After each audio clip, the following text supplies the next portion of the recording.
ಕೇಳಿದ್ದಾರೆ. ನಮ್ಮ ದಯವಿಟ್ಟು ಇವರಿಂದ ಮುಕ್ತಿ ಕೊಡಿಸ್ರಿ, ನಾಳೆ ನಮಗೆ ತೊಂದರೆ ಅದ ಶಂಗಾರ್ ಅವರಿಂದ ಅನ್ನುವಂಥ ಮಾತನ್ನು. ಈ ಹಿನ್ನೆಲೆಯಲ್ಲಿ ಜೀವಾವಧಿ ಶಿಕ್ಷೆಯನ್ನು ಪ್ರಶ್ನಿಸಿ ಶಂಗಾರ್ ಸಲ್ಲಿಸಿರುವ ಮೇಲ್ಮನವಿ ಅರ್ಜಿ ಇತ್ಯರ್ಥ ಆಗುವವರೆಗೆ ಶಿಕ್ಷೆಯನ್ನು ಅಮಾನತಿರಿಸಿ ಇತ್ಯರ್ಥ ದೆಹಲಿ ಕೊಟ್ಟಿದ್ದು ಇದನ್ನು ಅಮಾನತರಿಡ್ರಪ್ಪ ಅಂತ ಹೇಳ್ತು.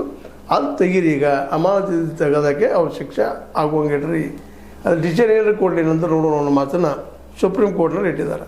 ಈ ಶಂಗಾರ್ ಅನ್ನೋಂಥ ವ್ಯಕ್ತಿ ಭಾಳ ಗಂಭೀರ ಕ್ರಿಮಿನಲ್ ಆರೋಪಿದಂಥವ ಮತ್ತು ಅತ್ಯಾಚಾರದ ಘೋರ ಅಪರಾಧದಲ್ಲಿ ಭಾಗಿಯಾದಂಥವ.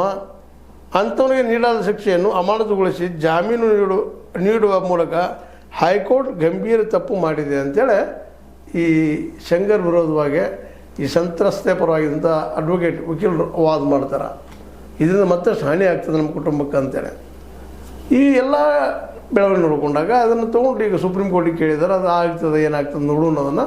ಬಟ್ ಇಲ್ಲಿ ಒಂದು ಗಮನಿಸಬೇಕಾದ ಏನಪ್ಪ ಅಂದ್ರೆ, ಶಂಗಾರ್ನಂಥ ಒಬ್ಬ ಅಪರಾಧಿ ಹಿನ್ನೆಲೆ, ಆರ್ಥಿಕ ಅಪರಾಧಿ ಹಿನ್ನೆಲೆಯಲ್ಲೇ ಮತ್ತೊಂದು ಆ್ಯಕ್ಚುಲಿ ಏನಪ್ಪ ಅಂತಂದ್ರೆ ಸಂತ್ರಸ್ತೆಯ ಅಪ್ಪನನ್ನು ಕಸ್ಟಡಿಯಲ್ಲಿ ಕೊಲ್ಲಿಸಿದಪ್ಪ ಇವರು ಅನ್ನುವಂಥ ಆರೋಪದವರಿಗೆ. ಅದಕ್ಕಾಗಿ 10 ವರ್ಷ ಕಠಿಣ ಶಿಕ್ಷೆ ಅದ.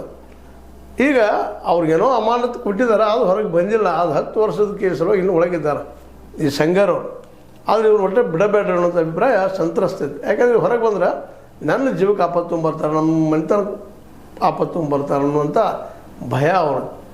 ಈ ಒಂದು ಹಿನ್ನೆಲೆಯಲ್ಲಿ ಶಂಗಾರ್ಗೆ ನೀಡಿದಂಥ ಶಿಕ್ಷೆ ಅಮಾನತ ಮಾಡಿದ್ದು ತಪ್ಪ, ಆದ ಶಿಕ್ಷೆ ಆಗಬೇಕು ಅವ್ರಿಗೆ. ಅವ್ರು ಹೊರಗೆ ಬರ್ಕೊಡೋದು. ಯಾಕಂದರೆ ಅಪರಾಧಿ ಹಿನ್ನೆಲೆದ ಜೊತೆಗೆ ಆರ್ಥಿಕವಾಗಿ ಭದ್ರಿದ್ದಾರೆ. ಈ ದೇಶದ ಹೆಚ್ಚು ಕಡಿಮೆ ಎಲ್ಲ ಈ ಒಂದು MLA MP ಗಳು ಯಾವ ರೀತಿ ಇದ್ದಾರೋ ಅವರು ಅದೇ ರೀತಿ ಇದ್ದಾರೆ, ಆರ್ಥಿಕವಾಗಿ ಭದ್ರ ಇರೋದ್ರಿಂದ